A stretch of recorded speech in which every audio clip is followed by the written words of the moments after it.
ሰላም እንዴት ናችሁ? ዛሬ ደግሞ እንግዲህ ድንች ወጥ እና ምስር ወጥ ድንችና ምስር ነው ይበል ድንችና ምስር ወጥ የሰራሁት ለሳምንት የሚሆነው ነው ለምናገር የሰራሁት በአንድ ጊዜ ምክንያቱም ሁሌ ላይመች ይችላል ስራ ትሆናላችሁ ምናምና ትንሽ ጊዜ የሚወስዱ ምግቦችን አንድ ጊዜ ሰራ አድርጎ ማስቀመጥ ነው ማለት ነው። አይመችም ስትጠሩ ሽንኩርት ምናምን ትሸታላችሁ ምናምን ስለዚህ አንድ የተሰሩነት አጥባችሁ ፍሪጅ አስቀምጣችሁ ቀን አንሳችሁ ምናምን እያሞቃችሁ ትበላላችሁ ማለት ነው። እና እንግዲህ እዚህ ጋር ድንችና ካሮት ነው የተጠቀምኩት። በጣም ነው የምወደው በነገራችን ላይ ድንች ታውቃላችሁ ያለኝ ፍቅር እና ድንች ወዳጅ ነን በቃ የሌለ ማለት ነው። በተለያየ መልክ ነው እንግዲህ የምሰራው። ስለዚህ ድንች ወጥ ደግሞ የአበሻ ድንች ወጥ ደግሞ በቃ የሌለ ነው በጣም ነው የምወደው። እና እሱን በዛ አድርጌ ነው የሰራሁት።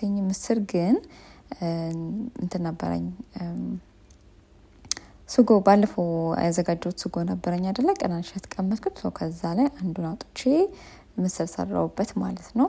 ሶ ድንችና ምስር እያደረኩ ለጎን ነበር ስበላ የነበረው። እንግዲህ ይሄንን ሳምንት እውነት ለመናገር ለሁለት ቀን የሚሆን ይቀረኝ ማለት ነው። በልቼ ጨርሻለሁ ይሄን ወጥ ሳልፖስትላችሁ እና ይሄንን ማሳያችሁ እንግዲህ አንዳንዴ ስራ በዝቶ እንዲሳላረግ ምናምን እንዳትሉ ራሳችሁን እንዳታሰንፉ ነው። እንግዲህ በተቻለ አቅም ሰራ አድርጎ ማስቀመጥ ይቻላል አይበላሽም። ለሳምንት የሚሆናችሁን ወይ ደግሞ ለ4 ለ5 ቀን የሚሆናችሁን ነገር ሰርታችሁ ብታስቀምጡ የመበላሸት እንትን የለውም ማለት ነው። አይበላሽም ፍሪጅ ውስጥ ፍሪጃችሁ በደንብ የሚሰራ ከሆነ ማለት ነው። ከዛ ያወጣችሁ በደንብ አሞቃችሁት መብላት። እንግዲህ እዚህ ጋር ወጡ የተዘጋጀ ስለነበረ ምስር ብቻ ነው አጥቤ ጨመርኩበት። እዚህ ጋር ደግሞ እንግዲህ ድንቹ ኦልሬዲ እንትን ብሏል ማለት ነው።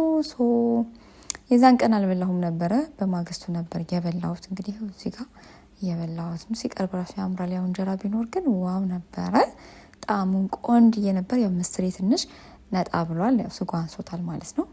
ቃሪያ ደግሞ ነበር እንግዲህ በቃሪያ እንደበየ አይነት ማለት ነው በላሁት ነው የምላችሁ። በቃ አጣጣምኩት ይሄን ሳምንት በቃ ለማንኛውም ይመቻችሁ። አትስነፉ፣ ለራሳችሁ ሁሌም ቢሆን አትስነፉ። ድካም ቢኖርም ምንም ነገር ሁሌም ሙዳችን አንድ ላይ ሆን ይችላል። ድካም ሊኖር ይችላል፣ ቢዚ ልንሆን ይችላል፣ ከጠዋት እስከ ማታ ፋታ ላይኖር ይችላል። ግን በተቻለ አቅም በተገኘው አጋጣሚ ሁሉ ለራሳችን ለምን ስራው ሩጫው ምኑ ስለሚኖር ትጎዳላችሁ። ከተጎዳችሁ ከወደቃችሁ በኋላ ምንም አያደርግም እያላችሁ በቁም ነው ለራሳችሁ ማወቅ። ወዳችኋለሁ ባይ